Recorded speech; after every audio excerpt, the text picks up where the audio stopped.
good morning guys, kasabong Luzon, Visayas, lalo na sa inyong aking mga followers, aking mga viewers, aking subscribers dito sa aking channel, YouTube Kalyaw Kasabong TV. Sa umaga na ito ngayon, nandito ako sa bahay nagkukuntin, magbigay naman ko kunting tips sa inyo, mga baguhan pa lang tungkol sa kaalaman ko sa pagpalahi ng manok, sa pagpili sa ginagamit kong materialis, babae lalaki nga aking pinagparis-paris, para ang nagiging mga anak, hindi ako magastusan sa pagbili-bili ng mga gamot-gamot. Ang pinipili ko yung mga babaeng lalaki, pinagparis-paris ko nga hindi nakaranas ng sakit-sakit mula pagkasisiw nila, healthy na siglakihan, para ang nagiging mga anak makukuha, mamamana sa kanilang amag-ina na hindi rin sakitin. Tulad din ito ang pinakasampol ko sa inyo. Mula pagka-day-old nito, pagkasisiw, hindi ito nakaranas ng sakit-sakit. Hanggang 2 taon na ito ngayon sa akin na pag-alaga ko sa kanya. Nasubaybayan ko ito dahil sarili ko itong palahi. Ang linyada nito, high action black, alimbuyugin ito siya. Yan. Kaya ang mai-advise ko palagi sa inyong mabaguhan pa lang, walang mawala sa inyo kung susundan nyo na lang ang aking mga ina-advise, nisisir sa inyo ang aking kaalaman tungkol sa pagpili. Piliin nyo na ang gagamitin yung materialis talaga nga babae, lalaki, nga pagparis-parisin nyo, na simulaan nyo sa pagpalahig manok ngayong healthy nagsiglakihan na mga sisiw, hindi nakaranas ng sakit-sakit, para ang nagiging resulta sa magiging anak nila, sa mga lahi nila, hindi rin mga sakitin, hindi kayo nakagastos sa mga gamot-gamot. Kasi malakihan kayo gastos sa pag-alaga nyo ng manok. Kung sakitin pa, mahal pa ang bilihin sa pills, vitamins, madagdagan pa sa lagi kayong bumibili ng gamot-gamot, kasi madalas magkasakit ang yung mga alaga, lalong-lalo na kung laging tinatamaag sipon yung mga alagang sisiw. Kasi kung may isa nang tinatamaag sipon yan sa magkakapatid, kung hindi nyo ibukod, hindi nyo hiwalay, tuloy-tuloy na yan, mahawaan na ang mga kasamahan niya. Kaya iyan din ang pinakasikreto nga i-advise ko sa inyo. Kung mayroon na napansin kayo nga nagsimula ng sinipon sa mga alaga nyong sisiw, ibukod nyo na, hiwalayan, parang hindi na mahawaan ang mga kasamaan. Ibukod nyo yan habang ginagamot pa.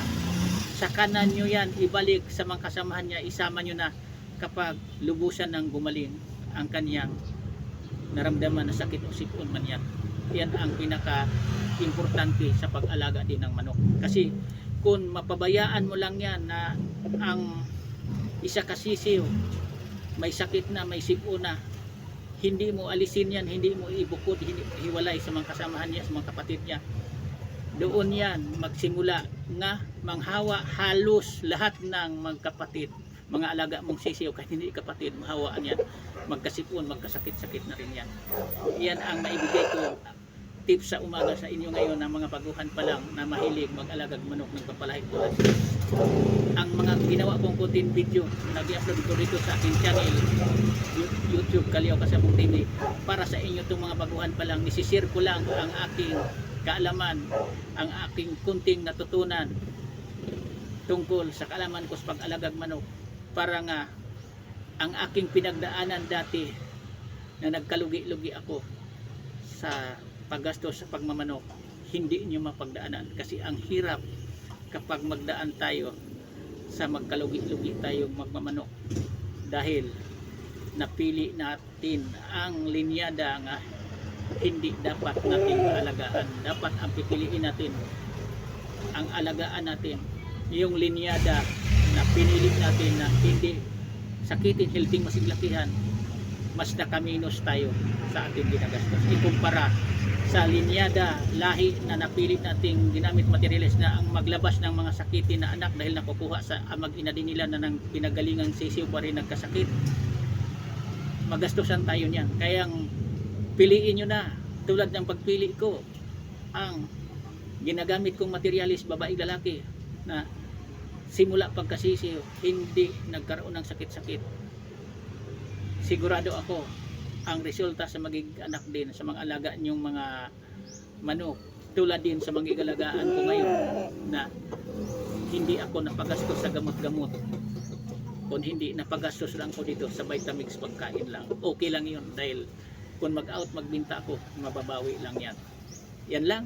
Sana mayroon kayong kunting mapulot o matutunang mabaguhan pa lang sa umaga na ito ngayon. Walang mawala sa inyo.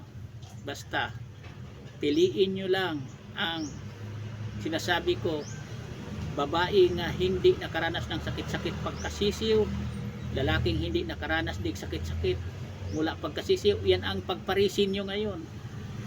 Maayos, maganda ang resulta sa magiging mga anak, mga healthy, magsiglakihan. Yan lang, thank you, bye-bye.